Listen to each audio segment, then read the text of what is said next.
कहने को तो बिहार की दोनों सीटों पर हो रहे उपचुनाव में आरजेडी और कांग्रेस के बीच फ्रेंडली फाइट है, लेकिन जिस तरह से बयान और काम दिखाई दे रहे हैं दोनों दलों के, लगता है कि वो आमने सामने की टक्कर के मूड में है। नमस्कार, न्यूज़ आईएम में आपका स्वागत है। आरजेडी ने कांग्रेस को नसीहत दी है और कहा कि अगर कांग्रेस को 70 सीटें चुनाव लड़ने के लिए नहीं दी गई होती तो आज तेजस्वी यादव बिहार के मुख्यमंत्री होते। बिहार की कुशेश्वर स्थान और तारापुर विधानसभा सीट पर उपचुनाव से पहले महागठबंधन तिनके की तरह बिखर गया है। कांग्रेस और राजद अलग अलग होकर चुनाव लड़ रहे हैं। घटक दल के बाकी साथी भी अलग हुए तो जुबानी हमला शुरू हो गया। आरजेडी के राष्ट्रीय उपाध्यक्ष शिवानंद तिवारी ने मीडिया से बातचीत में कहा कि जो पिछले साल विधानसभा के चुनाव हुए थे, अगर उसमें कांग्रेस 70 के बदले 50 सीटों पर चुनाव लड़ गई होती तो आज राज्य में हमारी सरकार होती। शिवानंद तिवारी ने यह भी कहा कि उपचुनाव के परिणाम महागठबंधन में कांग्रेस का भविष्य तय करेंगे।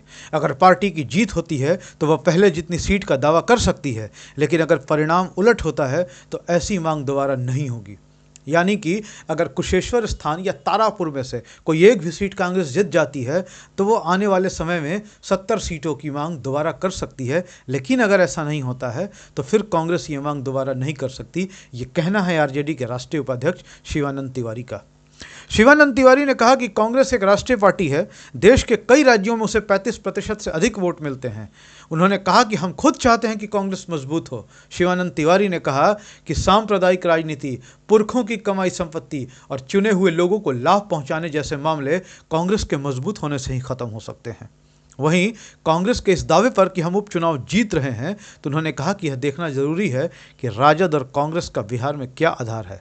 आकलन से साफ हो जाएगा कि किसकी क्या स्थिति है। वहीं शिवानंद तिवारी ने बड़ा दावा करते हुए कहा कि कांग्रेस ही नहीं, कुशेश्वर स्थान और तारापुर में एनडीए यानी कि जेडीयू भी हमारे मुकाबले में कहीं है ही नहीं।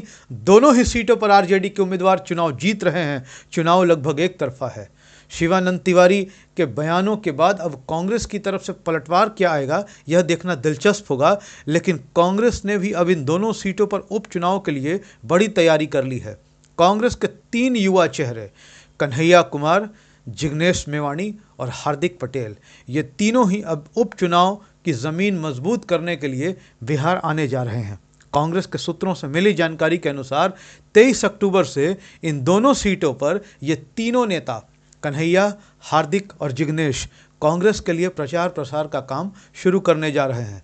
ये न सिर्फ जनसभाओं को संबोधित करेंगे, बल्कि जनसंपर्क, डोर टू डोर कैंपेनिंग और इलेक्शन से जुड़ी तमाम रणनीतियों पर भी अपनी निगाह रखेंगे। तो ऐसे में आरजेडी और कांग्रेस के बीच संबंध और आने वाले समय में बिगड़ेंगे, यह तय है। ऐसे ही अपडेट्स के लिए बने रहे हमारे साथ। हमारे वीडियो को शेयर और फॉरवर्ड करना ना भूलें। हमारे चैनल को सब्सक्राइब भी ज़रूर करें। धन्यवाद।